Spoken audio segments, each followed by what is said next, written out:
अगर आपका मन मजबूत है और आप उसमें एक दृढ़ संकल्प स्थापित कर देते हैं तो आप अपना भाग्य बदल सकते हैं। लहरें सागर की तरह ही हैं, हालांकि वे पूरा सागर नहीं हैं। इसलिए सृष्टि के प्रत्येक लहर आत्मा के अनंत महासागर का एक हिस्सा है। सागर लहरों के बिना रह सकता है, लेकिन लहरें सागर के बिना नहीं रह सकती। एक टूटा हुआ माइक्रोफोन संदेश प्रसारित नहीं कर सकता है, इसी तरह एक बेचैन मन भगवान की प्रार्थना नहीं कर सकता। शांति भगवान की वेदी है, वो परिस्थिति जिसमें खुशी मौजूद होती है। जब भी आप कुछ निर्मित करना चाहें, बाह्य स्रोत पर निर्भर मत करिए, अंदर गहराई तक जाइए और अनंत स्रोत को खोजिए। सफलता की एक और योग्यता है कि हम सिर्फ अपने लिए ही सामंजस्यपूर्ण और लाभकारी परिणाम नहीं लाते, बल्कि उसके लाभ औरों से भी साझा करते हैं। इस क्षण में शांति से जियो और अपने समक्ष मौजूद सुंदरता को देखो। भविष्य खुद अपना ख्याल रख लेगा। दयालुता वो प्रकाश है जो आत्माओं, परिवारों और देशों के बीच की दीवारों को खत्म कर देती है। दृढ़ता गारंटी देती है कि परिणाम अवश्यंभावी हैं। असफलता का मौसम सफलता के बीज बोने के लिए सबसे अच्छा समय है। आप खुद ही अपने विचारों के लिए जिम्मेदार हैं, केवल आप ही उसे बदल सकते हैं।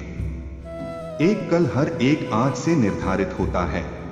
मन की शांति के बिना बहुत सारे पैसे होना समुद्र में नहाते हुए प्यास से मरने के समान है। भगवान सरल हैं, बाकी सब कुछ जटिल है। लगाव बांधने वाला होता है, यह चाहत की वस्तु के इर्द गिर्द आकर्षण का प्रभामंडल बना देता है। यदि पिछले कर्म के बीज दिव्य ज्ञान की आग में भून दिए जाएं, तो वे अंकुरित नहीं हो पाएंगे। लौकिक सत्य वास्तविकता के साथ सटीक पत्राचार है। जाति, धर्म, वर्ग, रंग, लिंग या जाति के सभी पूर्वाग्रहों की उपेक्षा कर एक स्वामी इंसानी भाईचारे के उपदेशों का अनुसरण करता है। उसका लक्ष्य है आत्मा के साथ पूर्ण एकता। कुछ महत्वपूर्ण शुरू करने से पहले शांति से बैठें, अपने बुद्धि और विचारों को शांत करें और गहराई से ध्यान लगाएं, तब आप आत्मा की महान रचनात्मक शक्ति द्वारा निर्देशित किए जाएंगे। आत्मा में बदबुदाती भगवान की खुशी के साथ काम करना एक पोर्टेबल स्वर्ग को जहां भी आप जाएं वहां ले जाने जैसा है। अगर आप अपने विचारों को बुराइयों पर ध्यान केंद्रित करने देंगे तो आप खुद भी बुरे हो जाएंगे। हर चीज में बस अच्छाई को देखिए ताकि आप सौंदर्य की गुणवत्ता को अपने अंदर समा सकें। भूत को भूल जाइए क्योंकि वो आपके हाथ से निकल चुका है। भविष्य को भूल जाइए क्योंकि वो आपकी पहुंच से बाहर है। वर्तमान को कंट्रोल करिए। अभी एकदम अच्छे से रहिए। यही बुद्धिमान लोगों का रास्ता है।